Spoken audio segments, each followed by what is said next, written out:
بسم الله الرحمن الرحيم. الحمد لله والصلاة والسلام على رسول الله. متابعينا مشاهدينا الأفاضل في كل مكان، السلام عليكم ورحمة الله وبركاته. نرحب بكم في هذا البرنامج في ثاني حلقات برنامج العشر من ذي الحجة. يصحبني في التقديم أخي وزميلي أنس. أهلا وسهلا بك أخي أنس. حياك الله عبد الرحمن وحياكم الله مشاهدينا الكرام في ثاني حلقات برنامج مسابقات العشر من ذي الحجة. دعنا عبد الرحمن نذكر على السريع آلية المشاركة في هذا البرنامج وآلية سير هذا البرنامج. آلية سير هذا البرنامج سيكون بإذن الله عز وجل لدينا شاعر يوميا سنطرح بعض من معلوماته وبعض من سيرته، وأول ما يتبين لك معرفة هذا الشاعر يكون الأجوبة كالآتي. ستنقسم الأجوبة أو المشاركات كالآتي إلى مسارين. المسار الأول هو مسار الاتصالات على الرقم الظاهر لكم في الشاشة، وقيمة الجائزة $150. والمسار الآخر هو مسار التعليقات نستقبلها عن طريق حسابنا في الفيسبوك، وقيمة الجائزة $100. نعم. حياك الله. طبعا دعنا في البداية قبل أن نتكلم عن الشاعر نعرج على فضل هذه الأيام المباركة، وقد تكلمنا سلفا فيما ذكرناه البارحة أن لهذه الأيام هذه الأيام مقدمة ومباركة وعظيمة عند الله سبحانه وتعالى. لكن إذا تبادر إلى الذهن سؤال: لماذا كانت هذه الأيام مقدمة وعظيمة عند الله سبحانه وتعالى؟ ما السبب في هذا؟ تفضل. نعم. طبعا أخي عبد الرحمن، السبب في تفضيل العشر من ذي الحجة، العشر الأوائل من ذي الحجة عن غيرها هو قول الحافظ ابن حجر رحمه الله. قال: والذي يظهر في أن سبب امتياز العشر من ذي الحجة عن غيرها لمكان اجتماع أمهات العبادة. نعم. لمكان اجتماع أمهات العبادة، وهي الصلاة والصيام والصدقة والحج. فلا تجد شهور أو أيام يجتمع فيها أمهات العبادة اللي هي الصلاة والصدقة والحج وإلى آخره. وذكر ابن حجر أن لا يوجد أشهر وأيام يجتمع فيها هذه العبادات في شهر أو في أيام معينة. نعم. وأيضا تعقيبا على كلامك، اجتماع أمهات العبادات كالصلاة والحج والصيام وغيرها في أيام محددة دليل قاطع على فضلها. إذ أن هذه العبادات لا تجتمع كلها في آن واحد في أيام أخرى، لا تجتمع إلا في هذه الأيام. وكما ورد في الأثر عن فضل هذه الأيام، جاء عن النبي صلى الله عليه وسلم أنه قال: ما من أيام العمل الصالح فيها أحب إلى الله سبحانه وتعالى، يعني هذه العشر. فسأل النبي صلى الله عليه وسلم، سأل الصحابة النبي صلى الله عليه وسلم فقال: ولا الجهاد في سبيل الله؟ السؤال هذا دليل عظمة، لأن أن الجهاد أفضل شيء موجود في الإسلام. فإذا كان هذه الأيام النبي صلى الله عليه وسلم قال إنها العمل الصالح أحب فيها إلى الله من غيرها، سألوه الصحابة: ولا الجهاد في سبيل الله؟ قال النبي صلى الله عليه وسلم: ولا الجهاد في سبيل الله إلا رجل خرج بماله ونفسه فلم يرجع منها بشيء. عبد الرحمن، طيب دعنا ننظر إلى السؤال الذي سأله الصحابة للنبي صلى الله عليه وسلم عندما قالوا: ولا الجهاد في سبيل الله، ولا الجهاد في سبيل الله. يعلمون الصحابة فضل الجهاد وعظمة شأنه في الإسلام، فكأنهم في حيرة، تشعر كأنهم في حيرة. يقول لك: يا رسول الله، ولا الجهاد في سبيل الله؟ فيجيبهم بما مضمونه أن العمل الصالح في هذه الأيام أحب إلى الله من الجهاد في سبيله. طبعا هذه أخي عبد الرحمن دلالة كبيرة جدا واضحة على عظم هذه الأيام. يعني النبي صلى الله عليه وسلم يقول لك الأيام هذه العمل فيها أفضل من الجهاد في سبيل الله، فهذا يعني من أكبر الأدلة الواضحة على أن هذه الأيام ثمينة ثمينة ثمينة جدا، فلا بد الإنسان أن يعني يستغلها. نعم. ولابن رجب في كتاب لطائف المعارف كلام جميل في هذا. يقول رحمه الله: لما كان الله سبحانه وتعالى قد وضع في نفوس عباده المؤمنين حنينا إلى مشاهدة بيته الحرام، وجعل الأفئدة تهوي إليه، وليس كل أحد قادرا على مشاهدته كل عام، اللي هو البيت الحرام، ففرض الله سبحانه وتعالى على المستطيع الحج مرة واحدة في العمر. نعم. لأنه يعلم الله سبحانه وتعالى لما، وهو الذي وضع الحنين والشوق في قلوب المؤمنين. نعم. فلما وضع هذا البيت ووضع الشوق إليه، وضع لك فريضة أنك تحج للمستطيع مرة واحدة في العمر، وجعل موسم الحج مشتركا بين السائرين والقاعدين، فمن عجز عن الحج في عام قدر، أي في هذه العشر المباركة، على عمل في بيته يكون أفضل من الجهاد الذي هو أفضل من الحج. لما سأل الصحابة النبي صلى الله عليه وسلم: ولا الجهاد في سبيل الله؟ دل هذا على أن الجهاد أولوية في الإسلام. فهنا الله سبحانه وتعالى وضع لك عمل يكون أفضل من الجهاد الذي هو أفضل من الحج في هذه الأيام. نعم.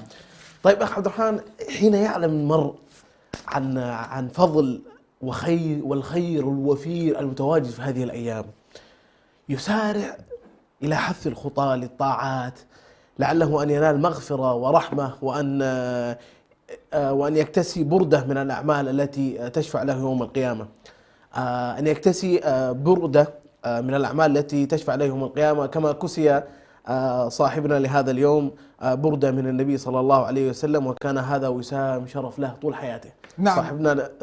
صاحبنا وشاعرنا لهذه الحلقة كسي صاحبنا هذا بردة من النبي صلى الله عليه وسلم، فكانت له وسام شرف في حياته كاملة. نعم. لا شك لا شك. وهو مشاهدينا أعزائنا في كل مكان، سؤال الحلقة لهذا اليوم: من هو الصحابي صاحب البردة التي كساه النبي صلى الله عليه وسلم بها؟ طبعا يذكر أن هذا الشاعر كان مشركا، وكان قد هجى النبي صلى الله عليه وسلم وشبب بنساء المؤمنين. نعم. وشبب بنساء المؤمنين أي أنه ذكر محاسنهم ووصفهم في أشعاره. فهذا الشاعر حين كان مشركا فعل ذلك، فأهدر النبي صلى الله عليه وسلم دمه. نعم.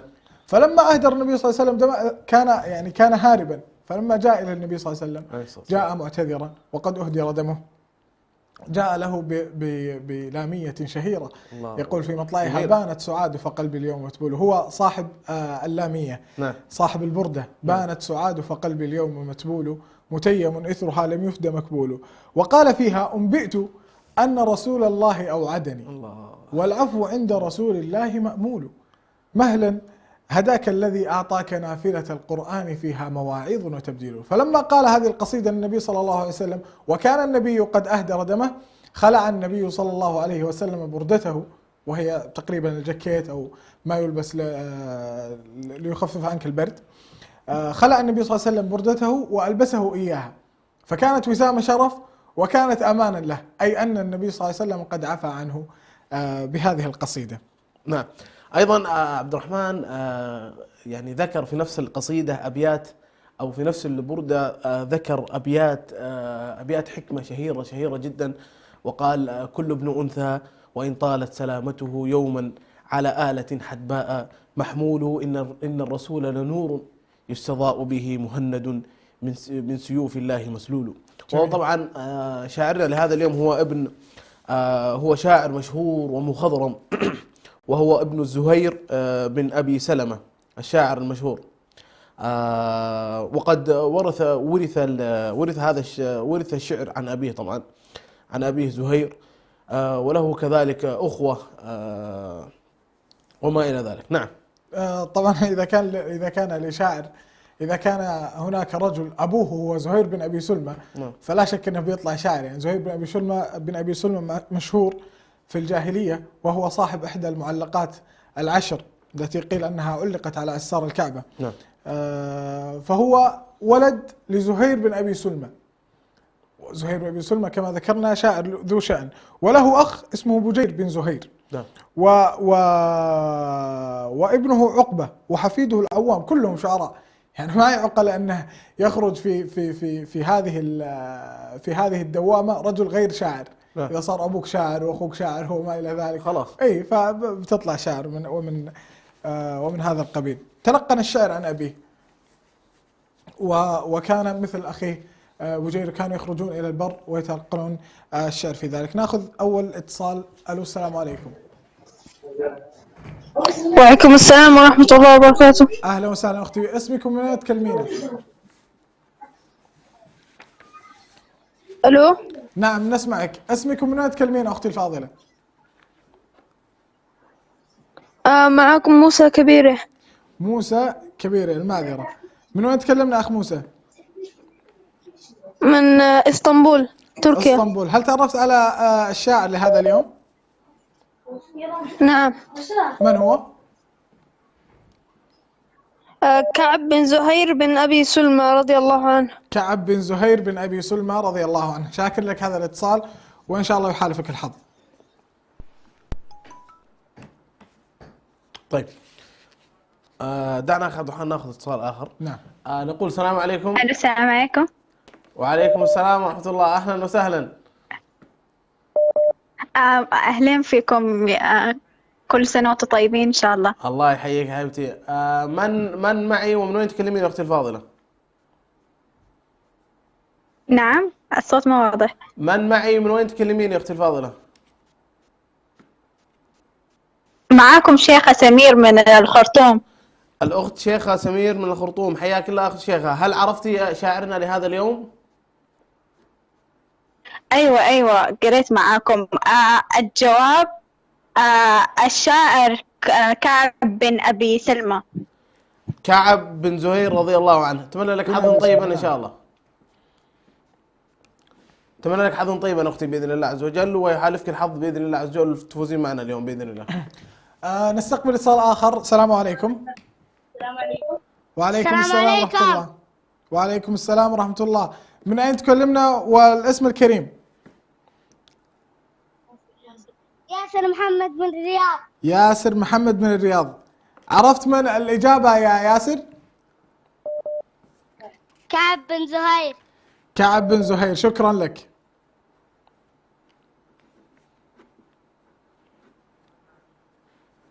نتمنى لك حظا طيبا إن شاء الله.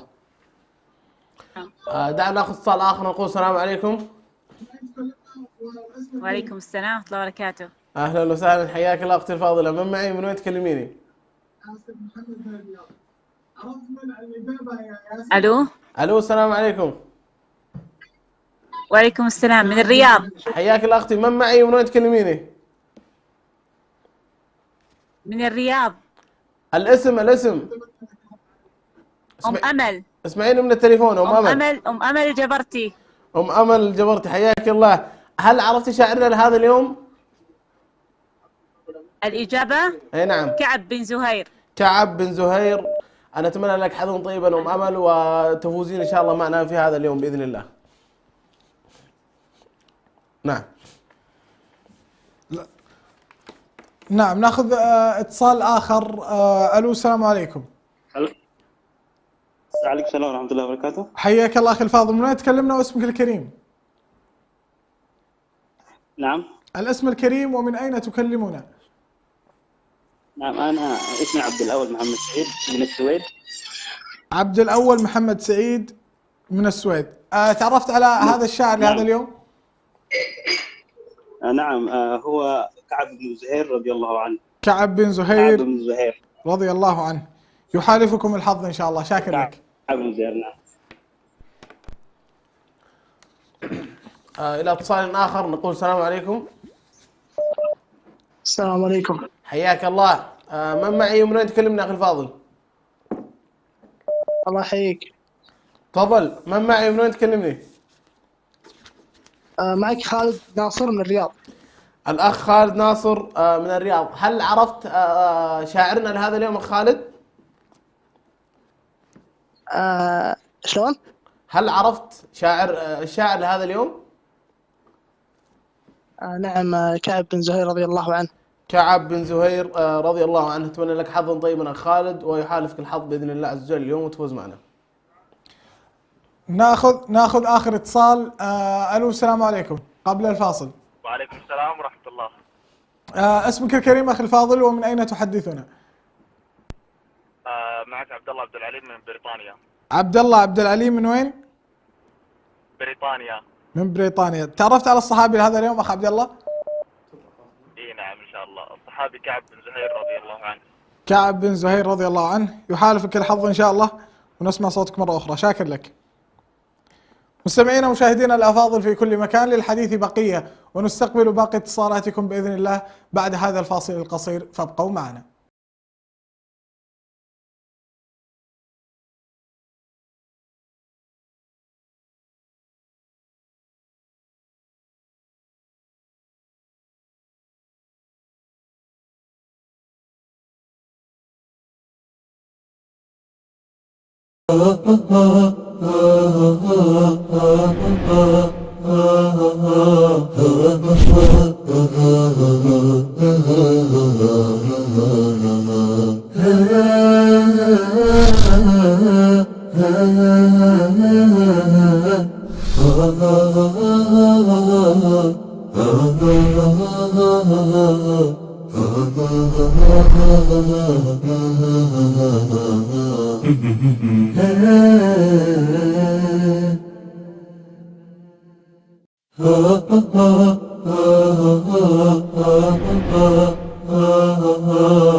مشاهدينا الكرام، بعد فاصل قصير لنستكمل حديثنا عن شاعرنا لهذا اليوم. وقد ذكرنا قبل الفاصل أنه أهداه النبي صلى الله عليه وسلم بردة، وهو ابن الشاعر المعروف زهير بن أبي سلمة رضي الله عنه. نعم. ذكرنا أنه كان يخرج مع أخيه إلى الصحراء مع أبوهم الشاعر الشهير زهير بن أبي سلمة، وكان يلقنه أبوه الشعر. نعم. فكان يعطيه بيتا ثم يقول له أجيز هذا البيت، أي أكمله. يعني يعطيه شطر، مثلا يقول أنبئت أن رسول الله وعدني، فيقوم هذا الشاعر ويقول والعفو عند رسول الله مأمول، يكملها بالسليقة. وكان لا شك أنه ينجح في هذا لأنه كان شاعرا بالفطرة. نعم. دعنا ناخذ اتصال أخ عبد الرحمن. نعم. بعدها إن شاء الله نستكمل حديثنا. نقول السلام عليكم. السلام عليكم. حياك الله. من معي؟ من وين تكلمني أخي الفاضل؟ معكم محمد رمضان من اسطنبول. حياك الله أخي محمد رمضان، تكلمني من اسطنبول صحيح؟ الصحابي الجليل أو الشاعر كعب بن زهير. الصحابي الجليل كعب بن زهير رضي الله عنه. أتمنى لك حظا طيبا إن شاء الله أخي، ويحالفك الحظ بإذن الله وتفوز معنا بالجائزة اليوم. نعم. وإلى اتصال آخر. السلام عليكم.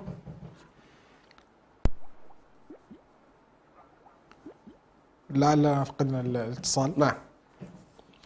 طيب، إلى أن تتوفر لدينا الاتصالات. نعم، لعله عاد.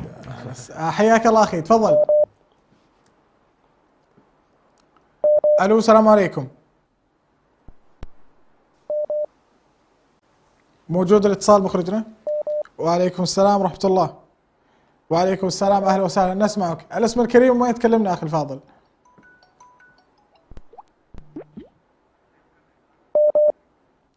وعليكم السلام، نسمعك أخي الفاضل، تسمعنا؟ السلام عليكم. لعل في اتصال آخر. ألو، السلام عليكم. وعليكم السلام. الاسم الكريم ومن أين تكلمون؟ ميمونة من السعودية. ميمونة من السعودية. هل تعرفتي على هذا الصحابي لهذا اليوم؟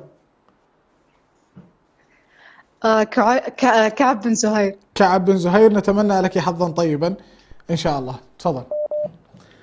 دعنا أخ عبد الرحمن ندخل في اتصال آخر، نقول السلام عليكم. ألو السلام عليكم.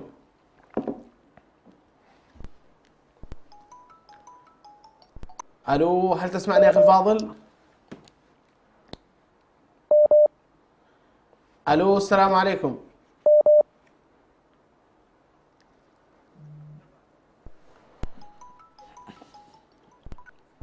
أخي هل تسمعني؟ السلام عليكم. الو السلام عليكم. وعليكم السلام ورحمة الله، حياك الله حبيبنا. من معي؟ من أين تكلمني؟ حياكم الله، معك بلال من اسطنبول. حياك الله أخي بلال، تكلمني من وين؟ حياكم الله. الإجابة زهير، كعب بن زهير بن أبي سلمة. كعب بن زهير رضي الله عنه. من وين تكلمنا أخي بلال معليش؟ من اسطنبول. من اسطنبول. حياك الله أخي بلال، نتمنى لك إن شاء الله حظا طيبا ويحالفك الحظ وتفوز معنا بالجائزة اليوم بإذن الله عز وجل. نعم. وإلى اتصال آخر. السلام عليكم.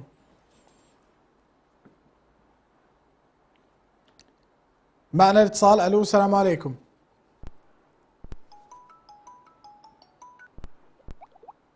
يبدو اليوم في ضغط اتصالات ما شاء الله. اي معنا اتصال، نقول ألو السلام عليكم. وعليكم السلام ورحمة الله. الاسم الكريم أخي الفاضل، من وين تكلمنا؟ أحمد أيوبي من اسطنبول. أحمد الأيوبي من اسطنبول. هل تعرفت على هذا الصحابي لهذا اليوم أخي الفاضل؟ نعم طبعا، كعب بن زهير. كعب بن زهير، يحالفكم الحظ إن شاء الله أخ أحمد. إلى اتصال آخر وضيف آخر، نقول السلام عليكم.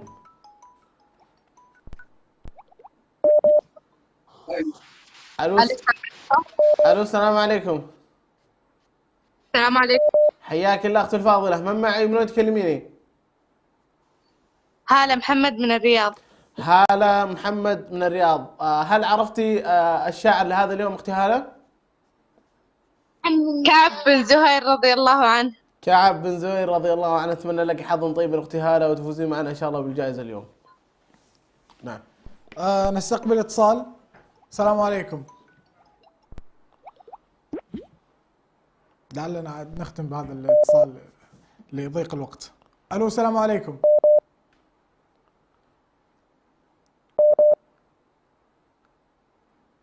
ألو السلام عليكم، تسمعني يا أخي؟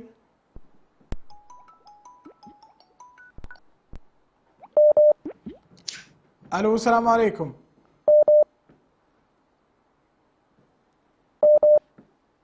ألو. يبدو اليوم ما شاء الله في ضغط اتصالات. ألو السلام عليكم. السلام عليكم. وعليكم السلام، أهلا وسهلا. الاسم الفاضل ومن وين تكلمنا؟ ما اسمعش. اسمك حبيبي. أحمد محمد أمان من الرياض. أحمد محمد أمان من الرياض.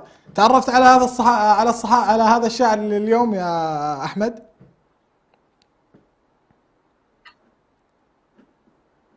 كعب بن زهير. كعب بن زهير. كعب بن زهير بن أبي سلمى رضي الله عنه. يعطيك العافية ويحالفكم الحظ إن شاء الله. الإخوة والأخوات، وصلنا إلى فاصل قصير، لا تذهبوا بعيدا، فاصل قصير ونعود إليكم.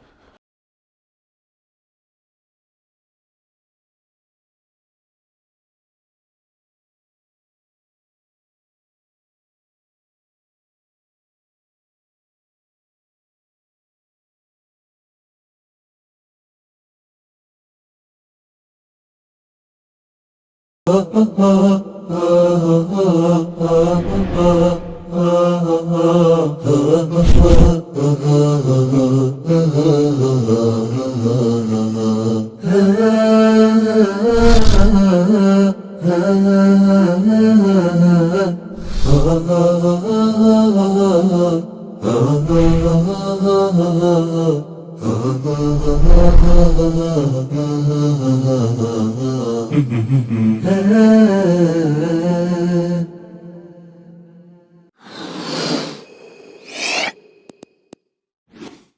الله الرحمن الرحيم. السلام عليكم ورحمة الله وبركاته. من رحمة الله بعباده أن جعل للطاعات أياما ومواسم معلومات، ومن هذه المواسم 10 ذي الحجة، فيستحب فيها الإكثار من الطاعات والنوافل كالحج والعمرة والصيام والمحافظة على الصلاة والصدقة وكثرة التكبير والتحميد والتهليل وقراءة القرآن وتعلمه وغيرها من أعمال الخير. عن ابن عباس رضي الله عنهما قال: قال رسول الله صلى الله عليه وسلم: ما من أيام العمل الصالح فيهن أحب إلى الله من هذه الأيام 10. فقالوا: يا رسول الله، ولا الجهاد في سبيل الله؟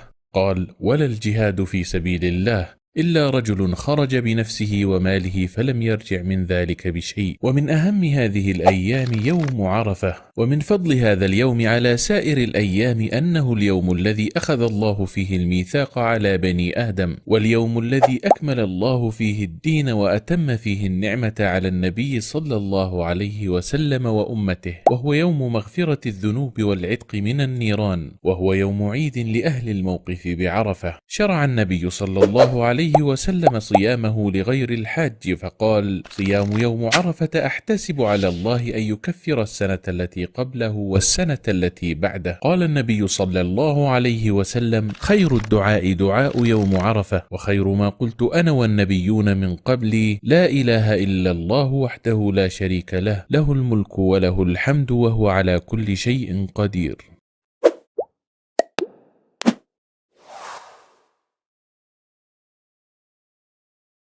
إريتريا عبي تاريخ زلوة هاجريا بمكران بمسوأة بعوتات زحالفت. اسكي نزي عبي تاريخنا جنسيلنا نمرأي تاريخ إريتريا أب تحت زبل مدب أب سلام تلفزيون يراخبنا.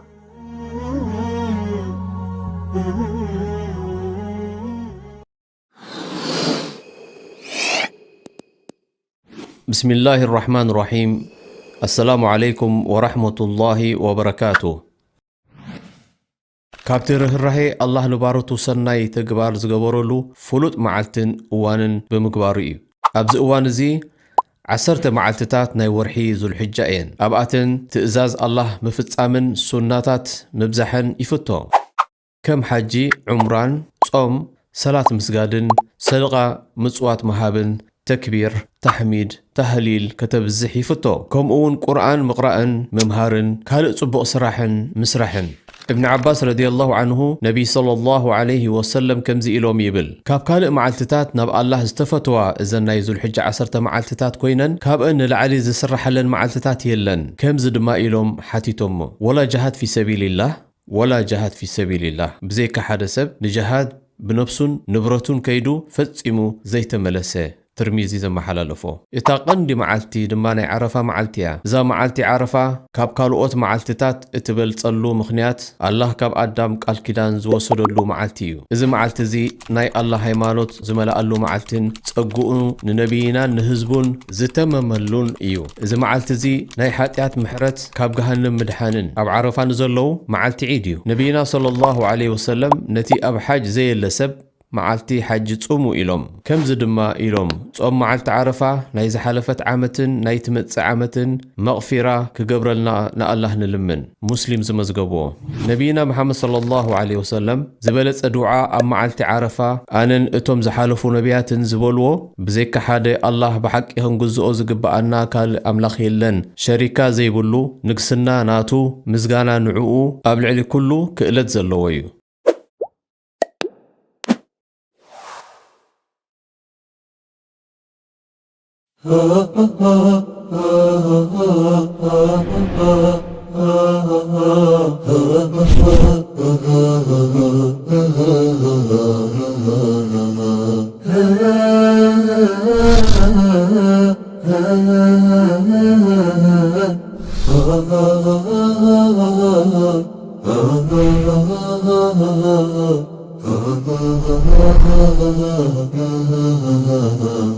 بسم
الله الرحمن الرحيم. السلام عليكم ورحمة الله وبركاته. من رحمة الله بعباده أن جعل للطاعات أياما ومواسم معلومات، ومن هذه المواسم 10 ذي الحجة، فيستحب فيها الإكثار من الطاعات والنوافل كالحج والعمرة والصيام والمحافظة على الصلاة والصدقة وكثرة التكبير والتحميد والتهليل وقراءة القرآن وتعلمه وغيرها من أعمال الخير. عن ابن عباس رضي الله عنهما قال: قال رسول الله صلى الله عليه وسلم: ما من أيام العمل الصالح فيهن أحب إلى الله من هذه الأيام 10. فقالوا: يا رسول الله، ولا الجهاد في سبيل الله؟ قال: ولا الجهاد في سبيل الله إلا رجل خرج بنفسه وماله فلم يرجع من ذلك بشيء. ومن أهم هذه الأيام يوم عرفة. ومن فضل هذا اليوم على سائر الأيام أنه اليوم الذي أخذ الله فيه الميثاق على بني آدم، واليوم الذي أكمل الله فيه الدين وأتم فيه النعمة على النبي صلى الله عليه وسلم وأمته، وهو يوم مغفرة الذنوب والعتق من النيران، وهو يوم عيد لأهل الموقف بعرفة. شرع النبي صلى الله عليه وسلم صيامه لغير الحاج، فقال: صيام يوم عرفة أحتسب على الله أن يكفر السنة التي قبله والسنة التي بعده. قال النبي صلى الله عليه وسلم: خير الدعاء دعاء يوم عرفة، وخير ما قلت أنا والنبيون من قبلي لا إله إلا الله وحده لا شريك له، له الملك وله الحمد وهو على كل شيء قدير.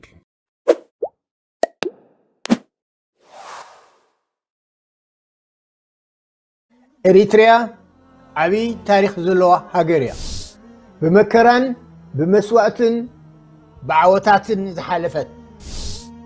اسكي نزي عبي تاريخنا جنسيلنا نمرأي تاريخ إريتريا أب تحت زبل مدب أب سلام تلفزيون يراخبنا.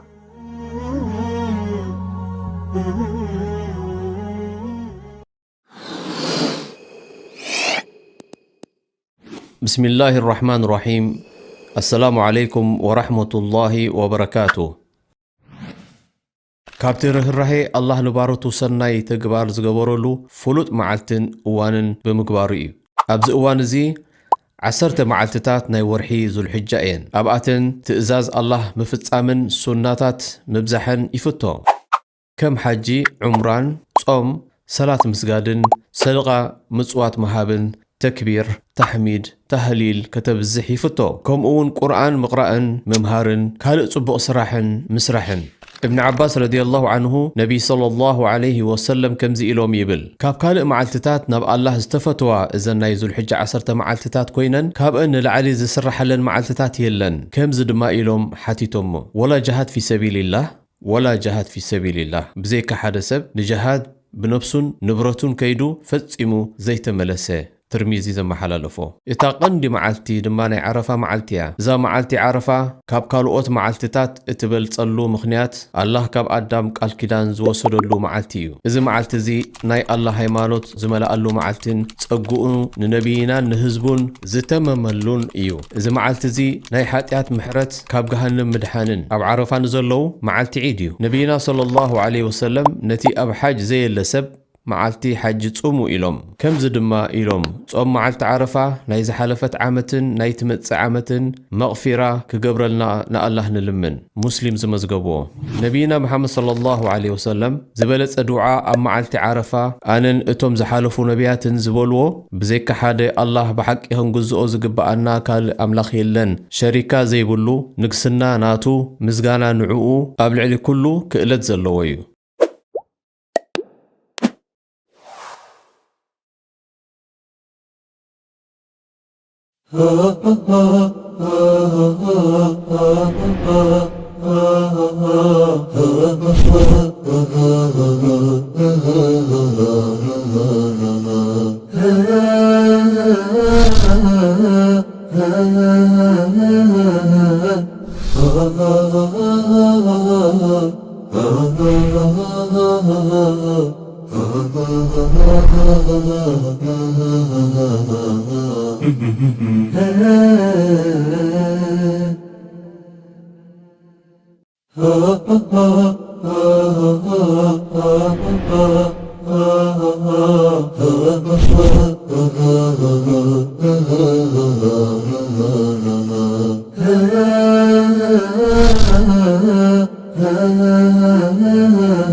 مسلمون دعاة سلام، نهجنا حب ووئام، نلتقي برحاب الله والأخوة في الإسلام. مسلمون دعاة سلام، نهجنا حب ووئام، نلتقي برحاب الله والأخوة في الإسلام. بلد العليا مجدك يحيى، بلد العليا مجدك يحيى،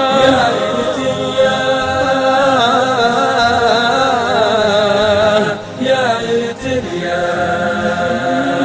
مسلمون بكل يقين إخوة وحدنا الدين، مسلمون بكل يقين إخوة وحدنا الدين. صفنا بالله متين، صفنا بالله متين. دربنا درب بسام، دربنا درب بسام. مسلمون دعاة سلام، نهجنا حب ووئام، نلتقي برحاب الله والأخوة في الإسلام. بلد العليا مجدك يحيى، بلد العليا مجدك يحيى،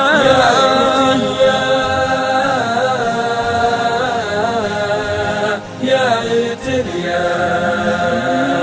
مسلمون وطنيون في العلا إريتريون، مسلمون وطنيون في العلا إريتريون.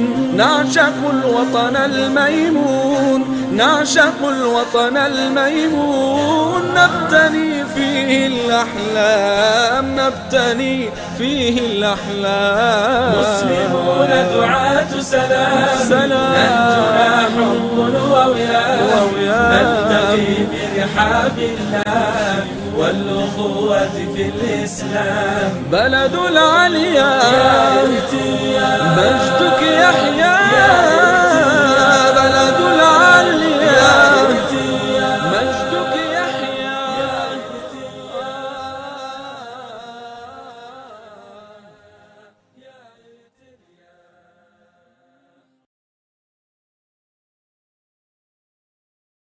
إريتريا عبي تاريخ زلوة هاجريا، بمكران بمسوأة بعوتات زحالفت. اسكي نزي عبي تاريخنا جنسيلنا نمرأي تاريخ إريتريا أب تحت زبل مدب أب سلام تلفزيون يراخبنا.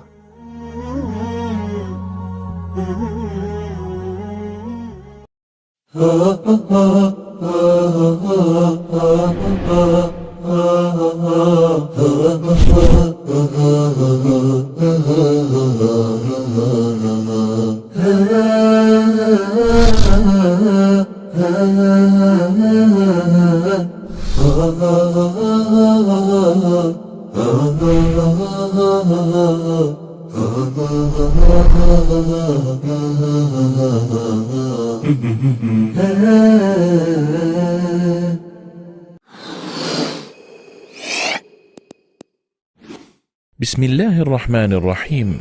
السلام عليكم ورحمة الله وبركاته. من رحمة الله بعباده أن جعل للطاعات أياما ومواسم معلومات، ومن هذه المواسم 10 ذي الحجة، فيستحب فيها الإكثار من الطاعات والنوافل كالحج والعمرة والصيام والمحافظة على الصلاة والصدقة وكثرة التكبير والتحميد والتهليل وقراءة القرآن وتعلمه وغيرها من أعمال الخير. عن ابن عباس رضي الله عنهما قال: قال رسول الله صلى الله عليه وسلم: ما من أيام العمل الصالح فيهن أحب إلى الله من هذه الأيام 10. فقالوا: يا رسول الله، ولا الجهاد في سبيل الله؟ قال: ولا الجهاد في سبيل الله إلا رجل خرج بنفسه وماله فلم يرجع من ذلك بشيء. ومن أهم هذه الأيام يوم عرفة. ومن فضل هذا اليوم على سائر الأيام أنه اليوم الذي أخذ الله فيه الميثاق على بني آدم، واليوم الذي أكمل الله فيه الدين وأتم فيه النعمة على النبي صلى الله عليه وسلم وأمته، وهو يوم مغفرة الذنوب والعتق من النيران، وهو يوم عيد لأهل الموقف بعرفة. شرع النبي صلى الله عليه وسلم صيامه لغير الحاج، فقال: صيام يوم عرفة أحتسب على الله أن يكفر السنة التي قبله والسنة التي بعده. قال النبي صلى الله عليه وسلم: خير الدعاء دعاء يوم عرفة، وخير ما قلت أنا والنبيون من قبلي لا إله إلا الله وحده لا شريك له، له الملك وله الحمد وهو على كل شيء قدير.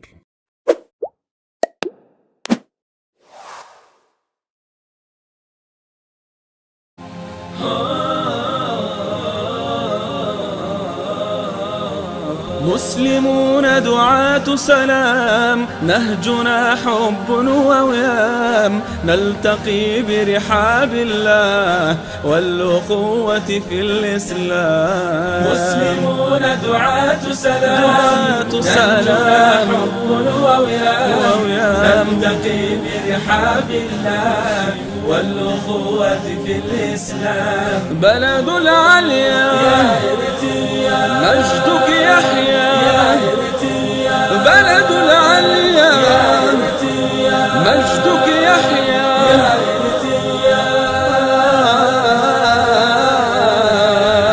يا إريتريا. مسلمون بكل يقين إخوة وحدنا الدين، مسلمون بكل يقين إخوة وحدنا الدين. صفنا بالله متين، صفنا بالله متين. دربنا درب بسام، دربنا درب بسام. مسلمون دعاة سلام، نهجنا حب ووئام، نلتقي برحاب الله والأخوة في الإسلام. بلد العليا مجدك يحيى، بلد العليا مجدك يحيى،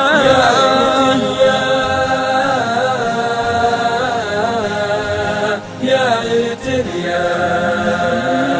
مسلمون وطنيون في العلا إريتريون، مسلمون وطنيون في العلا إريتريون. نعشق الوطن الميمون، نعشق الوطن الميمون. نبتني فيه الأحلام، نبتني فيه الأحلام. مسلمون دعاة سلام، نهجنا حب ووئام، نلتقي برحاب الله والأخوة في الإسلام. بلد العليا مجدك يحيى، بلد العليا مجدك يحيى.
بسم الله الرحمن الرحيم. عدنا لكم بعد هذا الفاصل مستمعينا مشاهدينا الأفاضل في كل مكان. نعتذر على هذا التأخير ووصلنا إلى مرحلة الحسم. أنس الجميع يترقب هذه اللحظات. نعم لا شك. نسحب الآن على الفائزين من المشاركات عبر الفيسبوك ولعل الأسماء كثيرة اليوم يا نعم أنس. وأيضا نذكر بقيمة الجائزة هي نعم. $100 للرسائل عبر الفيسبوك. تفضل أخي عبد الرحمن. طيب من الفائز لهذا اليوم بجائزة وقيمتها $100؟ بسم الله، هذه خلينا ندخلها. الفائز معنا هو عبد الله محمد أمان الجبرتي. الفائز عبد الله محمد أمان الجبرتي عبر الفيسبوك. ما شاء الله. حالفه الحظ هذا اليوم. ألف ألف ألف مبروك عبد الله محمد أمان الجبرتي، مبروك لك ويحالفك الحظ إن شاء الله في المرات القادمة. دعنا طيب أخي عبد الرحمن نعود إلى الجائزة الأكبر والجائزة الثمينة من جهة الاتصالات، ونذكر المتابعين بأن قيمة الجائزة هي $150. نعم. وعدد الاتصالات ما شاء الله اليوم كثير أخي عبد الرحمن.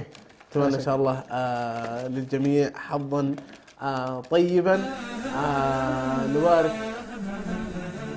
نبارك للفائز معنا اليوم الأخ محمد رمضان من تركيا. ما شاء الله.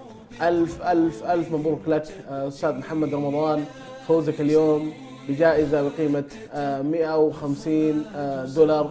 ألف ألف ألف مبروك لك محمد، ونتمنى إن شاء الله للجميع حظا طيبا. هذه مادة واضحة ولا لا مخرج؟ ألف ألف مبروك لك أخي محمد رمضان، ألف ألف مبروك لك الجائزة. أتمنى إن شاء الله للجميع حظا طيبا في باقي الحلقات. نبارك أخي عبد الرحمن للفائزين معنا لا شك، وبإذن الله عز وجل بقية المشاركين عبر الاتصالات وعبر الرسائل يحالفهم الحظ في الحلقات الجاية بإذن الله. ولسه عبد الرحمن لسه ورانا حلقات الخير قدام. نعم الخير قدام. نعم. شكرا لك عبد الرحمن، حياك الله. والشكر موصول لكم مشاهدينا الكرام لمتابعتكم هذه الحلقة. ها قد وصلنا وإياكم إلى نهاية هذه الحلقة اليوم. محدثكم أنس بن بيان يحييكم، والسلام عليكم ورحمة الله وبركاته.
بسم الله الرحمن الرحيم. السلام عليكم ورحمة الله وبركاته. كابتن رهي الله لبارو سناي تقبار زغبرولو فلوت معلتن وانن بمقباري أبز اوان زي عسرت معلتتات ناي ورحي ذو الحجائين أبقاتن تئزاز الله مفتامن سناتات مبزحن يفتو ከም ሓጂ ዑምራን ጾም ሰላት ምስጋድን ሰደቃ ምጽዋት መሃብን ተክቢር ተሕሚድ ተህሊል ከተብዝሕ ይፍቶ ከምኡውን ቁርአን ምቕራእን ምምሃርን ካልእ ጽቡቕ ስራሕን ምስራሕን ابن عباس رضي الله عنه نبي صلى الله عليه وسلم كم زي إلوم يبل كاب كالق معلتتات ناب الله استفتوا إذن نايزو الحجة 10 معلتتات كوينن كاب أن العلي زي سرح لن معلتتات يلن كم زد ما إلوم حتيتم ولا جهاد في سبيل الله ولا جهاد في سبيل الله بزيك حدثب لجهاد بنفسون نبرتون كيدو فتسمو زي تملسه ترميزي زي ما حلالفو اتاقندي معلتي دماني عرفة معلتيا زا معلتي عرفة كاب كالوات معلتتات اتبل تصلو مخنيات الله كاب قدام قال كيدان زوسدلو معلتيو اذا معلت زي ناي الله هيمانوت